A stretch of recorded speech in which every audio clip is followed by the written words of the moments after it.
Bitcoin $40 के पुनः प्राप्त करता है।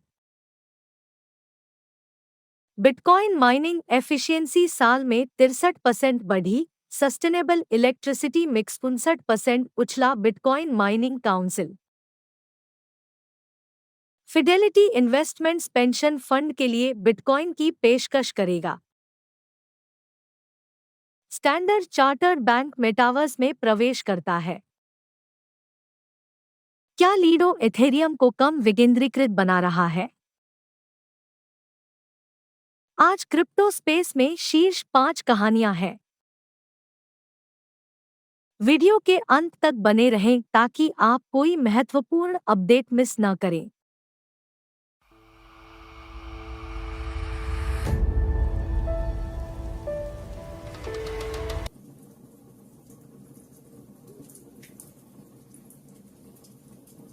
हेलो दोस्तों, मेरा नाम अनीता है।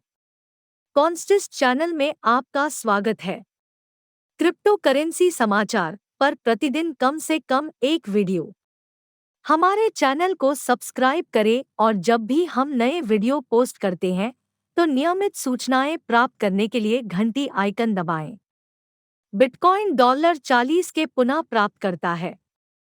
$38,000 के बहुसप्ताह के निचले स्तर को चिह्नित करने के बाद बिटकॉइन आक्रामक हो गया और $40,000 को पुनः प्राप्त कर लिया।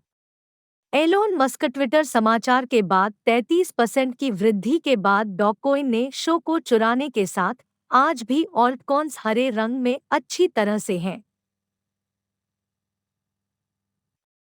डॉककॉइन ने ऑल्ट्स की रैली का नेतृत्व किया। कई दिनों तक लगातार कीमतों में गिरावट के बाद इथेरियम ने खुद को $2,800 पर कारोबार करते हुए पाया। 7% की वृद्धि ने दूसरी सबसे बड़ी क्रिप्टोकरेंसी को $3,000 से ऊपर धकेल दिया है। बाइनेंस कॉइन और सोलना भी गोल मील के पत्थर से नीचे थे, लेकिन बीएनबी अब $400 से ऊपर बैठता है। 8% दैनिक वृद्धि के बाद $13,100 की शर्मीली है।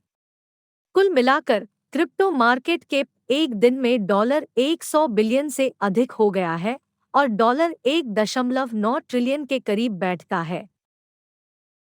बिटकॉइन माइनिंग एफिशिएंसी साल में 63% बढ़ी। सस्टेनेबल इलेक्ट्रिसिटी मिक्स 59% उछला। बिटकॉइन माइनिंग काउंसिल बिटकॉइन खनन कंपनियों के एक स्वैच्छिक वैश्विक मंच बिटकॉइन माइनिंग काउंसिल बीएमसी के हालिया सर्वेक्षण के अनुसार बिटकॉइन बीटीसी खनन अधिक कुशल हो रहा है, जबकि कंपनियां अपने खनन कार्यों के लिए हरित ऊर्जा का उपयोग कर रही हैं, जो दावा करती है कि बिटकॉइन दक्षता में वृद्धि हुई है। वर्ष की पहली तिमाही में 6% और साल दर साल 63% की वृद्धि हुई। वैश्विक बिटकॉइन खनन उद्योग का स्थायी बिजली मिश्रण वर्तमान में 58.4% है, जो साल दर साल 59% है। बिटकॉइन माइनिंग वैश्विक ऊर्जा 16 बीपीएस की एक नगण्य राशि के लिए जिम्मेदार है और नगण्य कार्बन उत्सर्जन उत्पन्न करता है। परिषद ने तर्क दिया कि बिटकॉइन खनन दक्षता में तेजी से सुधार हो रहा है, जो संस्थागत गोद लेने का मार्ग प्रशस्त कर सकता है। सुधार उन संस्थानों के लिए आकर्षक है जो पर्यावरणीय प्रभाव को बिटकॉइन में निवेश नहीं करने के सबसे बड़े कारणों में से एक के रूप में देखते हैं। टेस्ला और स्पेसएक्स के सीईओ एलोन मस्क ने दावा किया कि वह एक बार फिर वाहन खरीद के लिए बीटीसी भुगतान स्वीकार करना शुरू कर देंगे जब बिटकॉइन का अक्षय ऊर्जा उपयोग का प्रतिशत 50% से अधिक हो जाएगा। हालांकि मस्क बीएमसी में शामिल नहीं है। फिडेलिटी इन्वेस्टमेंट्स पेंशन फंड के लिए बिटकॉइन की पेशकश करेगा। द न्यूयॉर्क टाइम्स की एक रिपोर्ट के मुताबिक अमेरिका स्थित फिडेलिटी इन्वेस्टमेंट्स देश में पेंशन योजनाओं का सबसे बड़ा प्रदाता अपने ग्राहकों को बिटकॉइन बीटीसी में अपनी सेवानिवृत्ति निधि डालने का विकल्प प्रदान करने की योजना बना रहा है। इस कदम के परिणामस्वरूप बिटकॉइन के कई पहली बार खरीदार हो सकते हैं, जिनके पास पहले डिजिटल संपत्ति का कोई जोखिम नहीं था।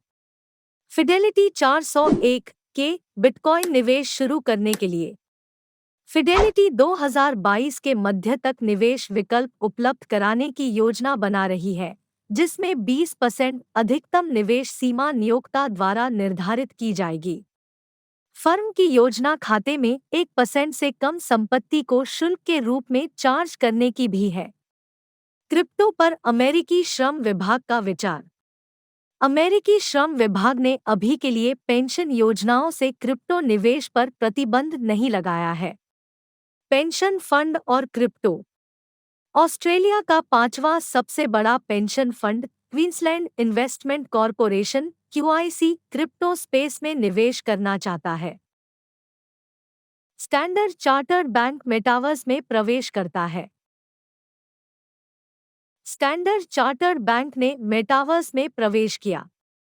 बैंक ने मेटावर्स अनुभव बनाने के लिए लोकप्रिय blockchain virtual gaming platform the sandbox के साथ साझेदारी की है। SCBHK का लक्ष्य ग्राहकों के लिए नए अनुभवों का प्रयोग करना और निर्माण करना है, साथ ही साथ स्थानीय खेल और कला समुदायों को मेटावर्स में लाना है, घोषणा में कहा गया है। क्या लीडो इथेरियम को कम विकेंद्रीकृत बना रहा है? लीडो क्या करता है? लीडो क्रिप्टो का शीर्ष तरल स्टेकिंग प्रोटोकॉल है। लीडो के माध्यम से ETH को दांव पर लगाने से उपयोगकर्ता लगभग 4% की चर APR अर्जित कर सकते हैं। उपयोगकर्ताओं को स्टेकिंग के बदले में स्टेथ नामक एक ऑटोकंपाउंडिंग टोकन की समान मात्रा प्राप्त होती है, जिसका उपयोग डेफी प्रोटोकॉल में या स्वचालित बाजार निर्माताओं को तरलता प्रदान करने के लिए किया जा सकता है। लीडो का एकाधिकार। एथेरियम बीकन चेन के लाइव होने के बाद लीडो लॉन्च होने वाला पहला तरल स्टेकिंग समाधान था और यह बाजार पर हावी हो गया है। ड्यून एनालिटिक्स के आंकड़ों के अनुसार लीडो वर्तमान में प्रचलन में सभी लिक्विड स्टेकिंग डेरिवेटिव्स का 90% से अधिक है। लिक्विड स्टॉकिंग क्षेत्र के बाहर इथरस्कैन डेटा से पता चलता है कि लीडो का 29.4% ETH बीकन चेन में जमा होता है, जो क्रिप्टो एक्सचेंज क्रैकेन के तिगुने से अधिक है, जो कि 8.66% पर अगला सबसे बड़ा जमा करता है।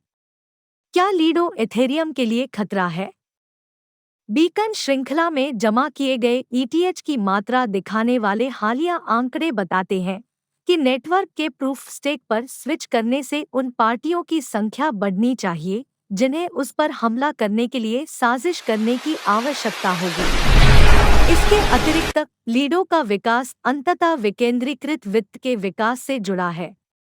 यह स्पष्ट नहीं है कि इसका नेटवर्क प्रभाव उस प्रक्षेपवक्र को बनाए रखने में सक्षम होगा जिसका उसने अब तक आनंद लिया है। देखने के लिए धन्यवाद। अगर आपको सामग्री पसंद है तो लाइक बटन को तोड़ें और इस वीडियो को अपने दोस्तों के साथ साझा करें।